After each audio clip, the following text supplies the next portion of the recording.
Hello guys, अभी हम sensory evaluation technique के बेसिक्स में स्टडी कर रहे हैं। इसके पहले हमने टेस्ट और टेस्ट इंटरेक्शन के बारे में देखा था। लेक्चर 9 में जो टॉपिक कवर करने वाले हैं वो है what is flavour, factors affecting flavour perception and source of flavour. आगे मेरी आपसे रिक्वेस्ट है, अगर आपने हमारा टेलीग्राम चैनल को अभी तक ज्वाइन नहीं किया है तो QR कोड के माध्यम से या ये लिंक मैं डिस्क्रिप्शन बॉक्स में भी इसमें मेंशन कर दूंगी, तो उससे भी आप हमारे चैनल में ऐड हो सकते हैं और ये डाउट सॉल्विंग एंड नोटिफिकेशन के लिए रहेगा। अब हम आते हैं पॉइंट्स पे। What is flavour? फ्लेवर ये प्रीवियस लेक्चर्स में हमने फर्स्ट सेकंड लेक्चर में देखा था, कुछ उसका ब्रीफ किया था फ्लेवर क्या होता है। अभी इसको और अच्छे से डिफाइन करेंगे एलोबरेट करके। So flavour is sensation produced by material taken in the mouth perceived principally by sense of taste and smell. क्योंकि फ्लेवर के बारे में हमने देखा था कि फ्लेवर में इसमें आपके it is a combination of taste and smell. Means अगर हम केवल टेस्ट की बात करेंगे तो वो आपका टंग का यूज़ होगा, अगर हम स्मेल की बात करेंगे तो नोज़ का यूज़ होगा। लेकिन अगर हम फ्लेवर की बात करते हैं तो फ्लेवर में हमारे दो सेंस ऑर्गन इन्वॉल्व होते हैं, tongue and nose.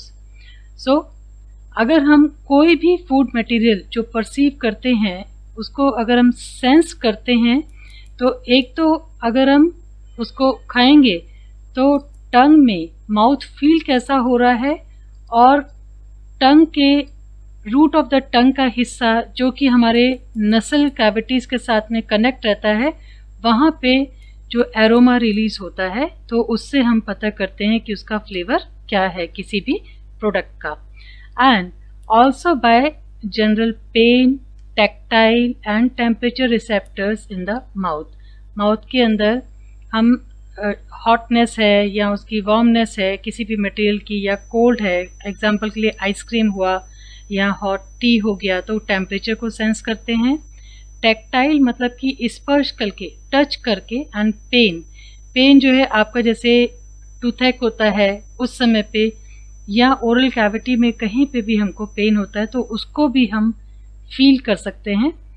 Then flavour is composed of two sub categories which are taste and odor or aroma. Aroma या odor it is related to smell and taste, जो हम taste buds के द्वारा perceive करते हैं, और odor या aroma को हम olfactory nerves जो हमारे nose में होती हैं उसके द्वारा हम इसको perceive करते हैं। और इसका कैसे ये perceive करते हैं हम taste को या odor को, तो उसको हम previous lecture में discuss कर चुके हैं। आप उसमें प्रीवियस लेक्चर्स की लिंक भी डिस्क्रिप्शन बॉक्स में है, आप उस पर जा सकते हैं। Then temperature at which the food is serve have very important influence on ability to detect taste and to evaluate flavour. Example के लिए अगर हम बात करें आइसक्रीम की, तो आइसक्रीम एकदम चिल्ड फॉर्म में रहेगी, उसका टेम्परेचर बहुत कम होगा तो ही हमको वो अच्छी लगेगी। लेकिन अगर आइसक्रीम मेल्ट हो जाएगी, मतलब उसका टेम्परेचर थोड़ा सा भी ज़्यादा हुआ तो वो मेल्ट हो जाएगी, तो उसकी वजह से उसका टेस्ट हमको अच्छा नहीं लगेगा और उसकी वजह से फ्लेवर भी हमको पसंद नहीं आएगा। ऐसे ही अगर हम बात करें टी की, हॉट टी अगर हम उसको पूरी तरह से ठंडा ऐसे ही छोड़ देंगे, उसके बाद अगर हम उसको कंज्यूम करते हैं तो हमको टी का टेस्ट अच्छा नहीं लगेगा। तो जो फ्लेवर होता है इसमें टेम्परेचर काफ़ी इम्पॉर्टेंट रोल प्ले करता है। So the best temperature range for flavour evaluation is 20 to 30 degree Celsius. However some food like ice cream should be evaluated at their serving temperature. Basically कोई भी फूड प्रोडक्ट है उसका serving temperature क्या है उस पर ही आपका ये फ्लेवर डिपेंड करता है। Rather than temperature range is ideal for detecting taste and odour. But अगर हमको बेसिकली नॉर्मली अगर हम किसी भी फूड प्रोडक्ट की बात करें तो फ्लेवर इवैल्यूएशन के लिए best temperature 20 to 30 degree Celsius माना जाता है। अब फ्लेवर को कैसे डिफाइन करेंगे? Flavour defined as sum of perceptions resulting from stimulation of sense ends that are grouped together at the entrance of alimentary and respiratory tracts.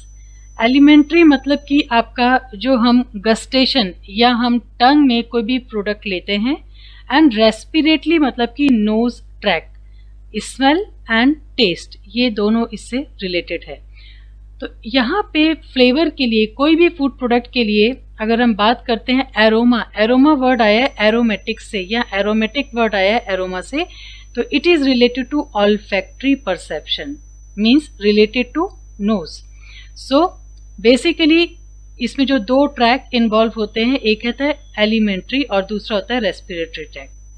So aromatics that is olfactory perception caused by volatile substance released from the product in the mouth via posterior nares. Posterior nares जो है आपका root of the tongue, मतलब टंग का पिछला हिस्सा, और knows या नसल कैविटीज जहाँ पे एंड होती है, इसका जो जंक्शन पॉइंट होता है उसको हम बोलते हैं posterior नेयर्स।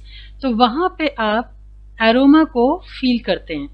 And taste that is gustatory perception, gustation means tongue, जो हम टेस्ट को फील करते हैं तो वो गस्टेटरी परसेप्शन कहलाता है। लाइक सॉल्टी, स्वीट, सॉर और बिटर, ये टेस्ट होते हैं, ये हमने पहले भी देखा था। And caused by soluble substances in mouth, तो मुंह के अंदर जो भी हम गस्टेटरी परसेप्शन करते हैं, मतलब वो जो प्रोडक्ट है वो सॉल्टी है या स्वीट है, टेस्ट उसका कैसा है, सॉर है या बिटर है, खट्टा है या कड़वा है, तो ये सब सॉल्युबल सब्सटेंस जो हमारे सलाइवा, मुंह में जो सलाइवा होता है उसके साथ में ये डिजॉल्व होगा वाटर या ऑयल के साथ में मिक्स होके, और फिर हम उसके टेस्ट को परसीव कर पाते हैं। Then chemical feeling factors which stimulate nerves and in the soft membrane of oral and nasal cavities. Oral cavities मतलब कि टंग और आपका जो जॉ का हिस्सा है, और नसल कैविटीज मतलब कि ऑल्फैक्टरी नर्व से रिलेटेड। तो ये आपका chemical feeling factors, chemical feeling factors मतलब कि जो भी हम फूड प्रोडक्ट कंज्यूम करते हैं क्या केमिकल रिलीज होते हैं। लाइक एस्ट्रिंजेंसी, एस्ट्रिंजेंसी मतलब कि वो पंजेंट, उसकी पंजेंसी कैसी है। एग्जाम्पल के लिए हम ऑनियन की बात करें या गार्लिक की बात करें तो ये एस्ट्रिंजेंसी होता है, पंजेंट जिसमें टेस्ट होता है, पंजेंट फ्लेवर जिसका होता है। स्पाइसी फ्लेवर तो spice, heat, cooling, bite, metallic flavour and umami taste. तो मेटेलिक फ्लेवर जैसे आपने देखा होगा किसी जैसे वाटर कंटेंट किसी एरिया में अगर फ्लोराइड ज़्यादा होते हैं या क्लोराइड ज़्यादा होते हैं या आयरन कंटेंट ज़्यादा होता है जिस रीजन में, तो वहाँ के वाटर में उस तरह का मेटेलिक फ्लेवर आना शुरू हो जाता है। तो ये सारे आपके अलग अलग फ्लेवर्स होते हैं।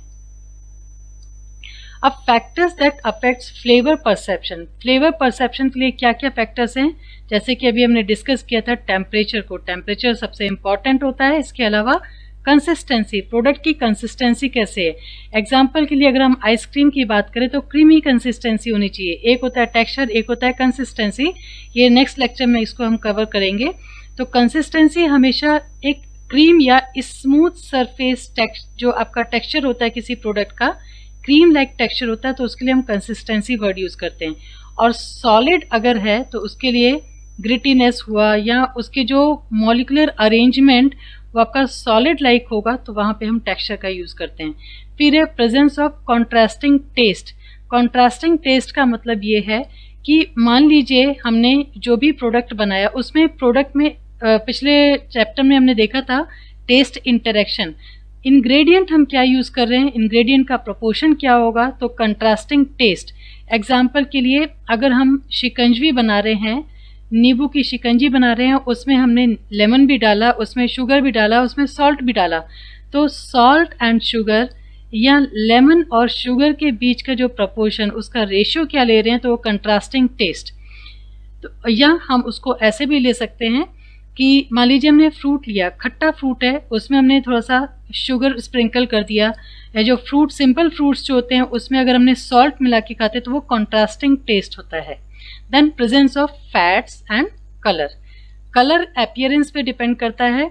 मान लीजिए हम कोई फ्रूट जूस लिया है और वो फ्रूट जूस हमारा कच्चा मैंगो ड्रिंक है, या आम पन्ना है, आम पन्ना या कच्चा मैंगो ड्रिंक जो होगा वो ग्रीन कलर का होना चाहिए, लेकिन अगर इसी को हम रेड कलर का बना देंगे तो कलर चेंज हो जाएगा, उससे परसेप्शन नहीं हम कर पाएंगे। तो फ्लेवर परसेप्शन के लिए कलर, प्रेजेंस ऑफ फैट, ये भी इम्पॉर्टेंट होते हैं। अब source of flavour, source of flavours क्या क्या हैं? एक तो नेचुरल फ्लेवर्स होते हैं और प्रोसेस फ्लेवर। प्रोसेस फ्लेवर जो कि मैनमेड फ्लेवर्स होते हैं, एंड नेचुरल फ्लेवर जो कि इनबिल्ट फ्लेवर होता है, जैसे कि हर्ब्स या स्पाइसेस जो होते हैं उसके अंदर एरोमेटिक कंपाउंड्स की वजह से जो फ्लेवर आता है तो नेचुरल फ्लेवर में आएगा। देन फ्रूट, फ्रूट में भी अपना राइपनिंग के टाइम पे जो फ्लेवर डेवलप होता है तो बायोसिंथेसिस ड्यूरिंग राइपनिंग, ये जो प्रोसेस होती है उसकी वजह से फ्रूट में फ्लेवर डेवलप होता है। Then process flavour, process flavour में जैसे कि ब्राउनिंग हो जाती है, फ्रूट को हम कट करके रखते हैं, जैसे एग्जांपल के लिए एप्पल हुआ, एप्पल को अगर आप कट करके रखेंगे तो उसमें ब्राउनिंग रिएक्शन हो जाती है, ब्राउनिंग रिएक्शन होने की वजह से उसके टेस्ट में चेंज हो जाता है, फ्लेवर में चेंज हो जाएगा। लिपिड ऑक्सीडेशन, लिपिड ऑक्सीडेशन मतलब कि मान लीजिए कोई फूड प्रोडक्ट है, हमने उसको डीप फ्राई करके रखा, डीप फ्राई करने के बाद जो फैट होता है, फैट्स आर लिपिड्स, तो अगर उसमें ऑक्सीडेशन हो जाएगा तो फ्री फैटी एसिड डेवलप हो जाते हैं। ये फ्री फैटी एसिड डेवलप होने की वजह से उसमें रेंसिडिटी आ जाती है, तो उसमें ऑड फ्लेवर आता है। ऑफ फ्लेवर या ऑड फ्लेवर जो होता है वो अनवांटेड फ्लेवर डेवलप होता है जो कि अनएक्सेप्टेबल होता है कंज्यूमर्स के लिए। देन फर्मेंटेशन, फर्मेंटेशन की वजह से भी फ्लेवर डेवलप होता है। एग्जाम्पल के लिए अगर हम ढोकला या फिर कोई भी फर्मेंटेड फूड बना रहे हैं और उसमें अगर फर्मेंटेशन नहीं हुआ तो वो फूड प्रोडक्ट एक्सेप्टेबल नहीं होगा, उतना अच्छा नहीं बनेगा। या एग्जाम्पल के लिए जो अल्कोहल है, तो अल्कोहल क्या होता है, वो भी फर्मेंटेशन, शुगर के फर्मेंटेशन के बाद फिर अल्कोहल बनता है, तो ये फर्मेंटेशन प्रोसेस फ्लेवर, तो यहाँ पे केमिकल रिएक्शन होती है उसकी वजह से ये प्रोसेस फ्लेवर डेवलप होते हैं। देन आर्टिफिशियल फ्लेवर, तो आर्टिफिशियल फ्लेवर मतलब कि यहाँ पे हम आर्टिफिशियल फ्लेवरिंग एजेंट जो यूज़ करते हैं किसी भी फूड प्रोडक्ट को डेवलप करने के लिए, बनाने के लिए। Then character impact compound, character impact compound का मतलब ये है कि कोई भी एक प्रोडक्ट, जैसे कि एग्जाम्पल के लिए हम लेते हैं वेनिला, वेनिला आइसक्रीम बना रहे हैं हम, उसमें वेनिला एसेंस यूज़ करते हैं। ये जो वेनिला एसेंस होता है ये वेलिनिल कंपाउंड की वजह से होता है। तो ऐसे कौन सा कैरेक्टर इम्पैक्ट कंपाउंड, जो भी हम फ्लेवरिंग एजेंट ले रहे हैं या जो भी फ्लेवर डेवलप हो रहा है उसके लिए वो किसी ना किसी केमिकल कंपाउंड की वजह से होता है, तो कैरेक्टर इम्पैक्ट कंपाउंड ये आपके प्रोसेस फ्लेवर के लिए रिस्पॉन्सिबल होते हैं। सो आई होप आप लोग को ये लेक्चर समझ में आया होगा, पसंद आया होगा। गाइज, अगर मेरे लेक्चर आपको पसंद आ रहे हैं, समझ में आ रहे हैं, तो प्लीज़ मेरी रिक्वेस्ट है कि आप लाइक करें, शेयर करें और मेरे चैनल को सब्सक्राइब करें। All the best, thank you for watching.